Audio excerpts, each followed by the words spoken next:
प्रथम वर्ष यूनिट 6 समाजीकरण। अगले वाले इस वाला जो हमारा ये जो वीडियो है उसमें हम समाजीकरण के अगले चरण पर बात करेंगे और वो जो अगला चरण है हमारा वो है समाजीकरण के तत्व और समाजीकरण की भूमिका में कौन कौन सी संस्थाएं हैं जो अपनी महत्वपूर्ण भूमिका निभाती हैं। समाजीकरण की वो संस्थाएं जो समाजीकरण के विकास में सहायक होती हैं या इस प्रक्रिया में अपना योगदान देती हैं। तो मैं आपको सरल शब्दों में समझाऊं इससे पहले आप व्हाइट बोर्ड का एक स्क्रीनशॉट ले लें।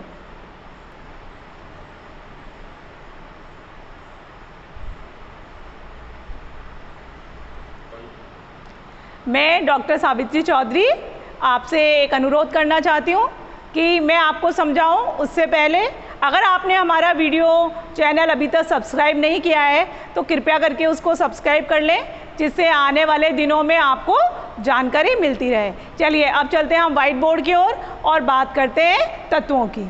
देखिए लिखा हुआ है समाजीकरण को प्रभावित करने वाले तत्व। कौन कौन से तत्व होते हैं? देखिए सबसे पहले हम बात करेंगे, जन्म से हम बात कर रहे हैं तो हम अवस्थाओं के दौर पर जा रहे हैं। सबसे पहले हम बात करें शैशवावस्था, बाल्यावस्थाओं की, अवस्थाओं की, तो कि बाल्यकालीन परिस्थितियां व्यक्ति पर क्या प्रभाव डालती हैं। देखिए यहाँ लिखा है बाल्यकालीन परिस्थितियां क्या प्रभाव डालती हैं। अब देखिए क्या होता है, इस समय बच्चा जब शैशवावस्था में होता है तो बहुत एकदम कोमल प्रवृत्ति का होता है, कोमल प्रकृति का होता है। आप बाल्यावस्था में भी बच्चा होता है, आप जैसा उसे संस्कार देंगे, जैसा उसे वातावरण देंगे, जैसे उसे संस्कार देंगे वो उसी राह पर चलना शुरू कर देता है। तो आप देखेंगे बाल्यकालीन परिस्थितियों में मैंने यहाँ कुछ मुख्य बिंदु लिखे हैं। जैसे यदि माता पिता दोनों उससे प्रेम पूर्वक व्यवहार करते हैं या उसका उल्टा भी हो सकता है कि माता पिता दोनों में आपस में भी प्रेम का अभाव हो और बच्चे के प्रति भी प्रेम का अभाव हो। फिर देखेंगे माता पिता में सदैव कलह रहती हो, घर में परिवार में जो लड़ाई झगड़ा होता है उसकी वजह से भी आप देखेंगे बच्चे के समाजीकरण में बाधा उपस्थित होती है। दुखपूर्ण कार्य है, कोई समस्या आ गई है, परिवार में कलह हो गया है, विधवा माँ है या परिवार में बहुत सारे बच्चे हैं, आपस में माँ पिता चाचा चाची दादा दादी आपस में बच्चों में पक्षपात करते हैं, ऊंच नीच की भावना होती है, बच्चे में असुरक्षा, परिवार में किसी बात को लेकर असुरक्षा की भावना है, एकांकीपन है, दुख है, अनुभव है, अनुसूचित जाति है, अन्यायपूर्ण व्यवहार है उस परिवार के साथ या उस बालक के साथ। तो ये सारी क्या है, बाल्यकालीन परिस्थितियां हैं जो बच्चे को क्या करती हैं, समाजीकरण में सहायक भी हो जाती हैं और बाधक भी हो जाती हैं। अब हम दूसरे कारक की बात कर रहे हैं। दूसरा कारक है सांस्कृतिक परिस्थितियां। सांस्कृतिक परिस्थितियों में देखिए संस्कृत विरोधी मैंने मुख्य लिखा है। कुछ तत्व होते हैं जो संस्कृति के विरुद्ध काम करते हैं, वो भी बालक के समाजीकरण पर प्रभाव डालते हैं। हम कौन से धर्म को मानते हैं वो धर्म भी समाजीकरण में मुख्य भूमिका अदा करता है। वर्ण और जाति है वो भी मुख्य भूमिका है। अब देखिए कि सांस्कृतिक परिस्थितियों में और क्या क्या आता है। अब वो कह रहा है कि सांस्कृतिक जो परिस्थितियां होती हैं उसमें सांस्कृतिक परिस्थितियों में वर्ग है, धर्म है, जाति है, वर्ग है, इनसे संबंधित क्या हो सकता है, असुरक्षा की भावनाएं हो सकती हैं, कुछ पूर्व धारणाएं हो सकती हैं, दरिद्रता है, अत्यधिक बेकारी है, बेरोजगारी है, अशिक्षा है, अशिक्षित समाज है, उपेक्षित समाज है आदि ऐसी परिस्थितियां, ऐसे तत्व हैं जो बालक के समाजीकरण को प्रभावित करते हैं, विकास के लिए भी और बाधक के लिए भी। अब देखेंगे तीसरे कारक की बात कर रहे हैं हम, तात्कालिक परिस्थितियां। अब तात्कालिक परिस्थितियों में क्या क्या है देखिए, बालक को बचपन में बहुत कठोर अनुशासन में रखा रहता है, बालक निराशा में रहता है। देखिए यहाँ पर लिखा हुआ है निराशा है, अपमान मिलता है, अन्याय है या अनियमितता है, बहुत ज़्यादा कठोरता या बहुत ज़्यादा हास परिहास के साथ, परिहास होता है मजाक, हास परिहास विनोद, तो इसमें रखा जाता है। तो ये देखिए ये ऐसी तात्कालिक परिस्थितियां हैं। तात्कालिक परिस्थितियों में देखेंगे आप कि ये जो सारी की सारी परिस्थितियाँ हैं, जैसे पड़ोस है, मित्र है, परिवार है, समूह है, रिश्तेदार हैं, उनसे ईर्ष्या आदि कुछ भावनाएं होती है जो बच्चे के सामाजिकरण को प्रभावित करती हैं। अब हम बात करते हैं अन्य परिस्थितियों की कि और बहुत सारी ऐसी कौन सी अदर सिचुएशंस हो सकती हैं जो बच्चे को सामाजिकरण के लिए प्रभावित करती, सहायक भी और बाधक भी दोनों ही है। इस परिस्थितियों में प्रमुख है स्कूल की शिक्षा हो गई, आत्मनिर्भरता का अभाव हो गया, शारीरिक हीनता हो गई या न्यूनता हो गई या निरंतरता हो गई, या दूसरों से हम तुलना करना लग जाते हैं बच्चों की, वो भी सामाजिकरण में सहायक और बाधक दोनों हैं। असफलताएं हो गई, जीवन में फेलियर हम साबित हो जाते हैं। पाप की भावना, पाप बोध हो जाता है व्यक्ति को, ये मैंने गलत कर दिया, मेरे से ये पाप हो गया, वो पाप बोध की भावना।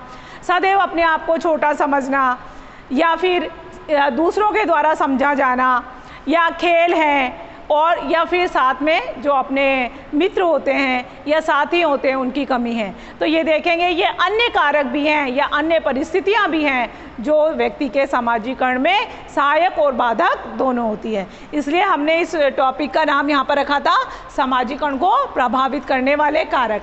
ये उसका विकास भी करेंगे, अगर स्वीकारात्मक होंगे, यदि नकारात्मक होंगे तो सामाजिकरण में बाधा उपस्थित करेंगे। चलिए इसी चरण को आगे बढ़ाते हैं और अगले बिंदु पर आते हैं। अगला बिंदु है हमारा सामाजिकरण की विभिन्न संस्थाएं। ऐसा नहीं होता कि व्यक्ति घर में बैठा हुआ है और वो सामाजिक हो गया, या स्कूल में चला गया तो सामाजिक हो गया। देखिए हमने विभिन्न संस्थाओं को यहाँ पर इंडिकेट किया हुआ है, यहाँ पर लिखा हुआ है, बताया हुआ है, फिर हम डिटेल से बात करेंगे एक एक। सबसे पहले देखिए यहाँ बिंदु है हमारा प्रथम परिवार। यहाँ क्या है, विभिन्न संस्थाओं, सबसे प्रमुख साधन परिवार, फिर विद्यालय, समुदाय, पड़ोस, जाति, वर्ग, भाषा समूह, राजनीतिक संस्थाएं, ये सब विभिन्न संस्थाएं हैं जो एक बालक के सामाजिकरण में महत्वपूर्ण भूमिका निभाती है। चलिए अब हम बात करते हैं सबसे पहले एक आवश्यक संस्था की जिसका नाम है परिवार। देखिए मैंने कुछ शब्द भी लिखे हैं परिवार का, कि समाज के अंदर सामाजिकरण के जितने भी साधन हैं टोटल, उनमें से सबसे महत्वपूर्ण साधनों में सबसे पहले परिवार का नाम आता है कि परिवार सामाजिकरण की प्रक्रिया का सबसे महत्वपूर्ण साधन है। अब देखेंगे आप परिवार में जो बालक होता है उसमें आप देखेंगे उस परिवार में, अब परिवार को देखना है कैसा रहता है, एकल परिवार है या संयुक्त परिवार है, इसका प्रभाव भी बच्चे के सामाजिकरण पे पड़ेगा। एकल है तो माता पिता हैं और बालक हैं, घर में काम करने वाली ज़्यादा से ज़्यादा एक दो भाई हैं, तो इसका भी बालक पर सामाजिकरण का प्रभाव पड़ेगा क्योंकि वो सीखेगा किससे। अगर संयुक्त परिवार है तो उसमें कितने सदस्य हैं, उससे कैसा व्यवहार करते हैं।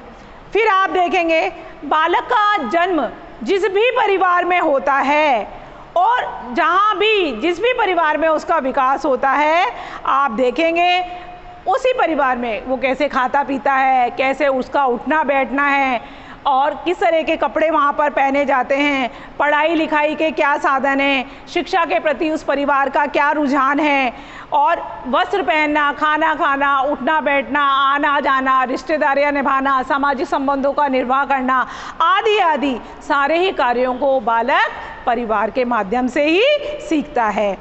परिवार समाज की जितनी भी संस्थाएं हैं उन सबसे प्रारंभिक और सबसे महत्वपूर्ण, सबसे शुरू का भी और सबसे महत्वपूर्ण एक साधन है, एक ऐसा साधन है जिससे व्यक्ति सामाजिकरण की प्रक्रिया में जुड़ जाता है या सामाजिकरण की भूमिका को अदा करता है।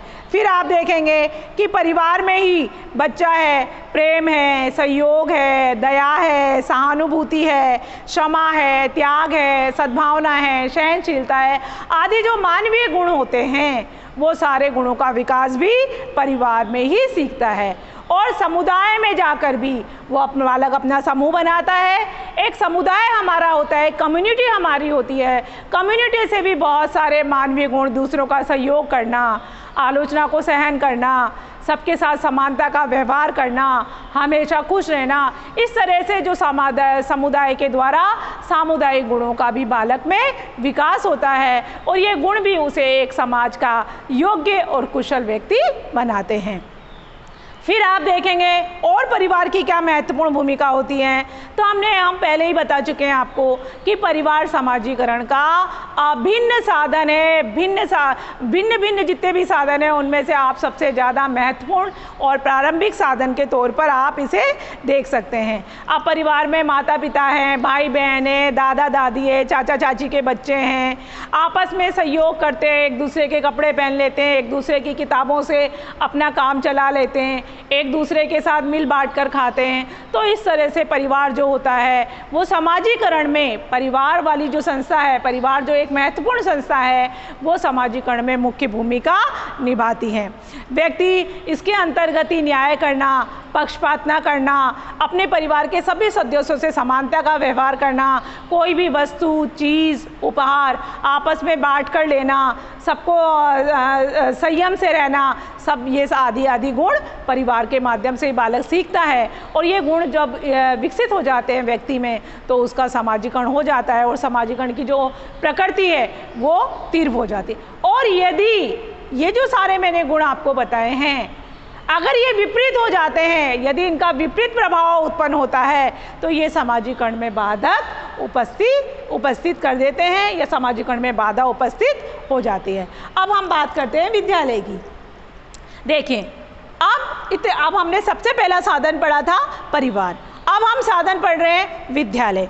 बालक परिवार के बाद वो दूसरी किसी संस्था में प्रवेश करता है या एक लंबे समय के लिए आता है तो वो होता है विद्यालय। अब विद्यालय में आप देखेंगे शारीरिक विकास घर में हो चुका है और अभी होता रहेगा। एक निश्चित तय क्रॉनिकल एज जो होती है शारीरिक आयु तक, वहाँ तक शारीरिक विकास होगा, लेकिन साथ में ही स्कूल में उसका शारीरिक, मानसिक, सामाजिक, संवेगात्मक विकास के लिए स्कूल उसे प्रेरणा देता है। अब हम बात करते हैं भाई ये स्कूल जो है, ये जो संस्था है स्कूल नाम की, ये समाजीकरण में महत्वपूर्ण भूमिका कैसे अदा करती है। तो यहाँ पर आप देखेंगे बालक जब स्कूल में आता है तो आप उसे देखेंगे भिन्न भिन्न संस्कृतियों से आते हैं, भिन्न भिन्न समुदायों से आते हैं। तो जो भिन्न भिन्न समुदायों से आते हैं तो अपनी अपनी संस्कृति को, अपने अपने आदर्श को, अपने व्यवहार को, गुणों को, रीतियों को और नियमों को लेकर आते हैं। और धीरे धीरे बच्चा ये समझने लगता है कि उसे सभी संस्कृतियों का, सभी नियमों का सम्मान करना है। अगर वो श्रेष्ठ है तो उसके पास में जो बच्चा बैठा हुआ है जो अन्य किसी संस्कृति का है वो भी श्रेष्ठ है, तो उसमें सहयोग की भावना आ जाती है। दूसरे धर्म के प्रति, दूसरे समुदाय के व्यवहारों के प्रति, नियमों के प्रति वो सम्मान प्रदर्शित करता है। अब आप देखेंगे बच्चा दूसरे स्कूल में आता है, बहुत सारे बच्चों के संपर्क में आता है, तो उसे मालूम पड़ता है उसमें क्या अच्छाई है, क्या बुराई है, दूसरे में क्या अच्छाई है। वो अच्छा लिख रहा है, मैं अच्छा लिख सकता हूँ, या ये मेरा मित्र बन सकता है, या मैं इसका मित्र बन सकता हूँ। इस तरह के देखेंगे बहुत सारी अंतःक्रिया होती है। आज सहयोगी प्रवृत्ति के कारण बहुत सारे बच्चे जब गुण मिलने लगते हैं तो आपस में मित्र बन जाते हैं, और जब मित्र बन जाते हैं तो आप देखेंगे बहुत सारी जो स्वार्थी भावनाएं हमारे अंदर होती है या मनोविकार जो हमारे अंदर होते हैं उनका हमें त्याग करना पड़ता है, क्योंकि हम उसको उसी प्रकार इसका त्याग करके ही सामने वाले की मित्रता का हम सम्मान करते हैं। फिर देखेंगे आप खेल का मैदान हो, परीक्षा भवन हो, तो आप देखेंगे बच्चा आपस में सहयोग करता है। खेल को पहले तो एकल प्रतिस्पर्धा के माध्यम से खेलता है, फिर धीरे धीरे उसमें टीम की भावना जन्म ले लेती है। सभी टीम के सदस्यों से वो सहयोग करता है और एकीकरण के माध्यम से खेलता है। फिर आप देखेंगे यहाँ बात हुई परीक्षा की, तो परीक्षा के दृष्टिकोण से क्या आएगा, मुझे कितना पढ़ना चाहिए, पास वाले को क्या आता है, मैं किसका सहयोग कर सकता हूँ, कौन मुझे इस बात में सहयोग दे सकता है। तो आप ये देखेंगे इसी तरह से बच्चे में समाजीकरण का विकास होता है। भिन्न भिन्न विद्यालय भिन्न भिन्न प्रतियोगिताओं का आयोजन कराते हैं, भिन्न भिन्न जयंतियाँ मनाते हैं। महाराणा प्रताप की जयंती, स्वामी विवेकानंद की जयंती, कालिदास की जयंती, शेक्सपियर की जयंती आप देखेंगे। बाल सभा का आयोजन होता है, मिड डे मील का आयोजन होता है, green day, white day, fruit day, इस तरह के डे बनाए जाते हैं।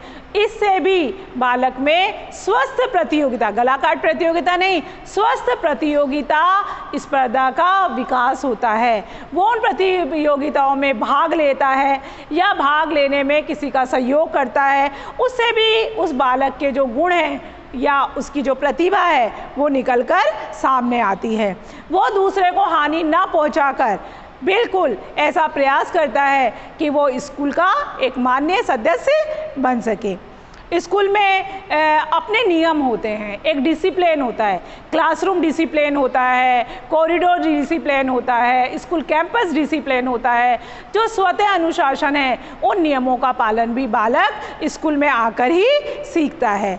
और यदि अत्यधिक कठोर नियम हैं, चाहे वो परिवार हो या स्कूल है, तो आप देखेंगे इसका विपरीत प्रभाव भी बालक के समाजीकरण की प्रक्रिया पर अवश्य पड़ता है।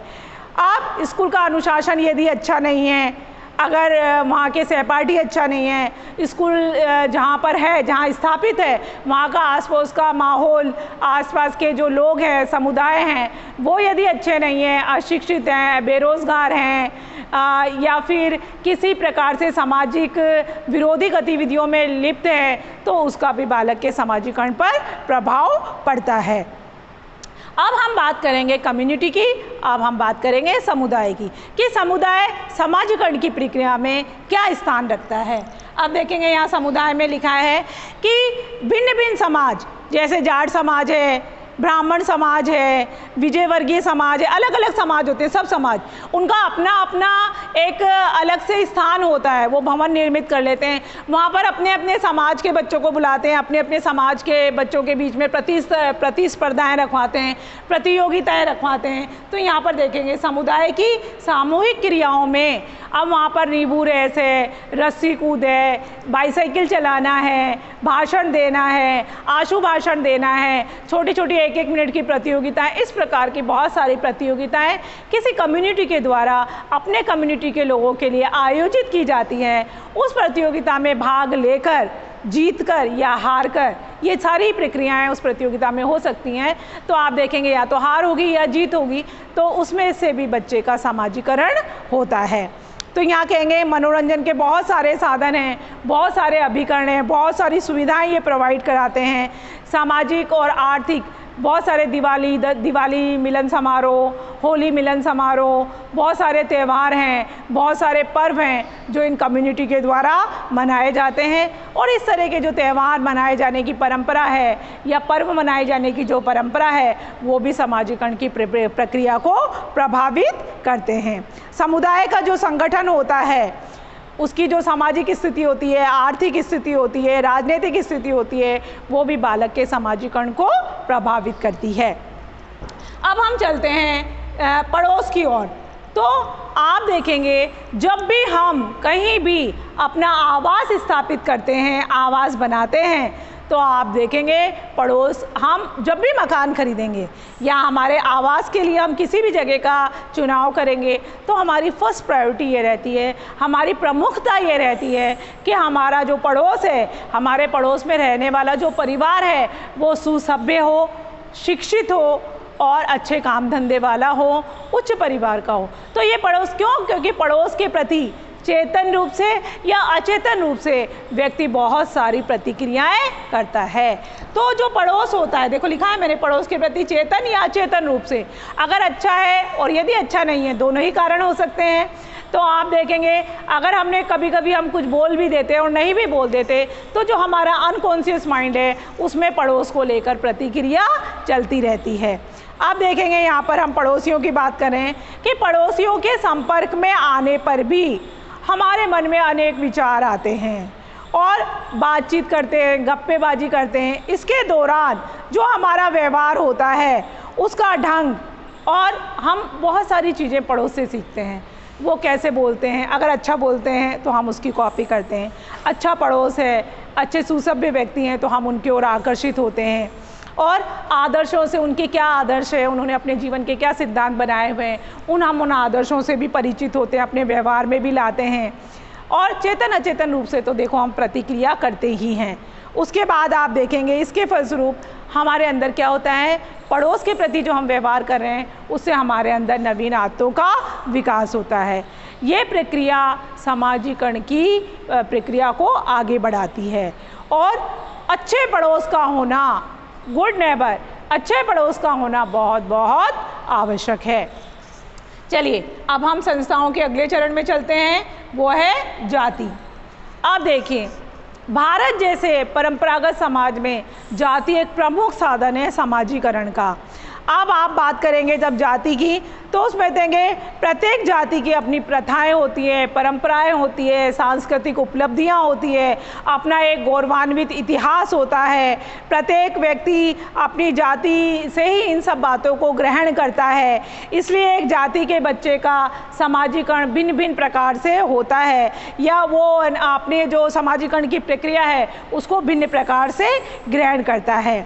फिर आप देखेंगे ब्राह्मण बालक का जो समाजीकरण है वो शुद्ध, आप देखेंगे एकदम शुद्ध तरीके से, वो एक शुद्ध बालक के समाजीकरण की जो प्रक्रिया है उससे बिल्कुल भिन्न होगा। वो बहुत सारी चीज़ों में विश्वास रखेगा कि नहाते समय हमें ये ध्यान रखना है, नहाने के बाद हमें पूजा करनी है। तो इस तरह से देखेंगे जाति एक महत्वपूर्ण भूमिका अदा करती है, या उसका एक बहुत बड़ा रोल है समाजीकरण की भूमिका में। फिर देखेंगे हम आप बात कर रहे हैं समाजीकरण की विभिन्न संस्थाओं की, और अब हम बात कर रहे हैं वर्ग की। वर्ग व्यवस्था जो है वो भी समाज में व्यक्ति को अपनी स्थिति तय करवाती है, अपना स्टेटस तय करवाती है। तो वर्ग जो है उसके आधार पर हमारे अंदर वर्ग चेतना पनपती है। वर्ग का मतलब यहाँ क्लास से होता है। आप कौन सी क्लास से हैं? आप मिडिल क्लास से हैं, अपर मिडिल क्लास से हैं, अपर क्लास से हैं, हाई अपर क्लास से हैं आप, या बिलो मिडिल क्लास से हैं। तो ये जो क्लास है उससे भी आप देखेंगे हमारी स्थिति समाज में प्रकट होती है। व्यक्ति की सामाजिक संबंधों का जो क्षेत्र है वो ही इस क्लास से निर्धारित होता है। आप कौन सी क्लास के हैं? क्लास का मतलब यहाँ 6ठी 7वीं 8वीं से नहीं है। क्लास का मतलब यहाँ पर मध्यम वर्ग से, हाई क्लास से, अपर मिडिल क्लास से, लोअर मिडिल क्लास से, इस क्लास से है। तो ये जो क्लास है ये एक स्तर है समाज में, परिवार का क्या स्तर है, समाज में उसकी कैसी स्थिति है, इससे भी समाजीकरण की प्रक्रिया प्रभावित होती है। अब हम बात कर रहे हैं नेक्स्ट बिंदु की, वो है हमारा भाषा समूह। अब देखिए यदि भाषा नहीं है, इंसान गूंगा है, तो आप बताइए आप अपनी अंतःक्रियाओं को या अपने विचारों को आप किस तरह से व्यक्त कर पाएंगे? तो यहाँ मुख्य बिंदु लिखा है कि अंतःक्रियाएं जो होती है, इंट्रैक्शन जो होता है, भाषा के माध्यम से हम सरल तरीके से दूसरे तक पहुँचा सकते हैं, अपनी भावनाओं को शब्दों के द्वारा व्यक्त कर सकते हैं। और ऐसा कहते हैं ये वाणी का ही जादू होता है कि व्यक्ति को, वाणी है जो व्यक्ति को सर पे चढ़ा लेती है, और ये वाणी ही है जो व्यक्ति को पाँव की धूल बना देती है। अर्थात भाषा का होना बहुत आवश्यक है। और भाषा, वो भी भाषा कैसी? परिष्कृत भाषा, अच्छी भाषा का होना बहुत आवश्यक है। देखिए भाषा समूह जो हैं, व्यक्ति अपने विचार हैं, अपनी संस्कृति है, अपने आदर्श हैं, अपने रिवाज हैं, अपने मूल्य हैं, क्या करती है? एक परिवार एक पीढ़ी से दूसरी पीढ़ी तक, एक संतति दूसरी संतति को एक पीढ़ी से दूसरी पीढ़ी तक लगातार एक दूसरे को भेजते हैं। ये स्थानांतरण की प्रक्रिया प्राणी में होती है और सामाजिक प्राणी में होती है, तो ये समाजीकरण की प्रक्रिया को महत्वपूर्ण बनाती है। एक व्यक्ति अपने जितने भी ये संस्कार, रीति रिवाज है, संस्कृति है, आदर्श है, नियम है, अपने वर्ग के गुण हैं, इन सबको एक पीढ़ी से दूसरी पीढ़ी में भेजते हैं। और ये जो स्थानांतरण की प्रक्रिया है यही प्राणी को मानव बनाती है। अब हम बात करेंगे राजनीतिक संस्थाओं की। जो समाज में राजनीतिक संस्थाएं हैं, राज्य में जो राजनीतिक संस्थाएं हैं, वो भी समाजीकरण की दिशा में महत्वपूर्ण भूमिका अदा करती है। देखिए कौन कौन सी राजनीतिक संस्थाएं होती है। तो यहाँ हम बात कर, एक उदाहरण द्वारा बताती हूँ मैं आपको। जैसे तानाशाही सरकार है, तो तानाशाही सरकार के होने पर आप देखेंगे जीवन में जो सुरक्षा की भावना है वो कम हो जाती है।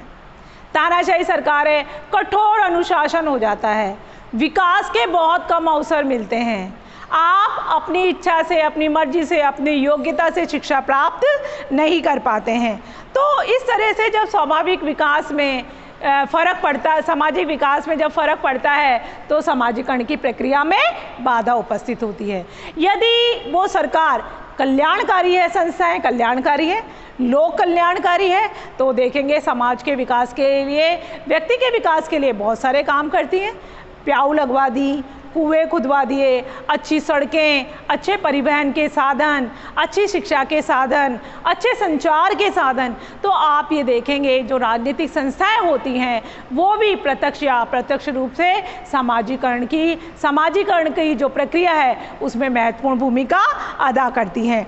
अब आप देखेंगे विभिन्न राजनीतिक दल हैं, और राजनीतिक क्रियाएं करते हैं, भिन्न भिन्न घोषणाएं करते हैं, उसके आधार पर कार्य करवाते हैं। तो जो भी वो कार्य करवाते हैं उनसे भी हम बहुत कुछ सीखते हैं। तो ये अभी हमने बात की थी, एक और छूट गया था मित्र मंडली वाला, जो मैंने यहाँ लिखा नहीं है, मैं आपको एक बार लिख के बताती हूँ कि मित्र मंडली जो होती है, नवा पॉइंट है अपना यहाँ पर मित्र मंडली। तो जो मित्र मंडली है वो मित्र मंडली भी क्या करती है, समाजीकरण की दिशा में प्रयास करती है कि समाज जैसा मित्र होगा, आप परिवार में पढ़ेंगे वो ऐसा कहते हैं हमारे जो बड़े हैं, हमारे परिवार के सदस्य हैं कि अच्छे मित्र बनाना, इंटेलिजेंट लोगों के पास में बैठना। क्यों कहते हैं कि मित्र का प्रभाव, संगति का प्रभाव हमेशा पड़ता है। अगर आपका मित्र अच्छा है, सामाजिक है, योग्य है, कुशल है, अच्छा पढ़ने लिखने में बहुत अच्छा है, अच्छे परिवार से है, तो आप देखेंगे आपका प्रभाव उस पर पड़ेगा। तो अच्छी मित्र मंडली भी समाजीकरण की प्रक्रिया में महत्वपूर्ण भूमिका अदा करती है।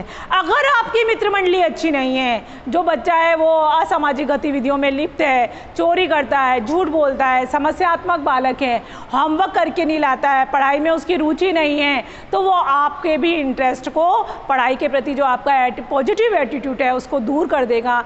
तो आप देखेंगे यदि मित्र मंडली का प्रभाव गलत है, मित्र मंडली का चयन हमने अच्छे प्रकार से नहीं किया है, तो वो हमारे भी विकास को अवरुद्ध कर देगी, समाजीकरण की प्रक्रिया को अवरुद्ध कर देगी। और यदि हमने मित्र मंडली का अच्छे से चुनाव करा है, हमारे मित्र अच्छे हैं, हमारा साथ अच्छा है, हमारी संगति अच्छी है, तो आप देखेंगे जैसे जैसे वो विकास के चरणों को छुएंगे, शीर्ष को छुएंगे, आप भी उनके साथ साथ में अच्छे बनते हुए चले जाएंगे। तो ये हमने बात की थी अभी समाजीकरण के क्या कारक होते हैं, समाजीकरण की जो प्रक्रिया है उसमें कौन कौन सी संस्थाएं अपना अच्छा सा रोल प्ले करती हैं। अब हम बात करेंगे शिक्षक की कि एक शिक्षक समाजीकरण की प्रक्रिया में क्या भूमिका निभाता है, शिक्षक का समाजीकरण की प्रक्रिया में क्या कार्य है।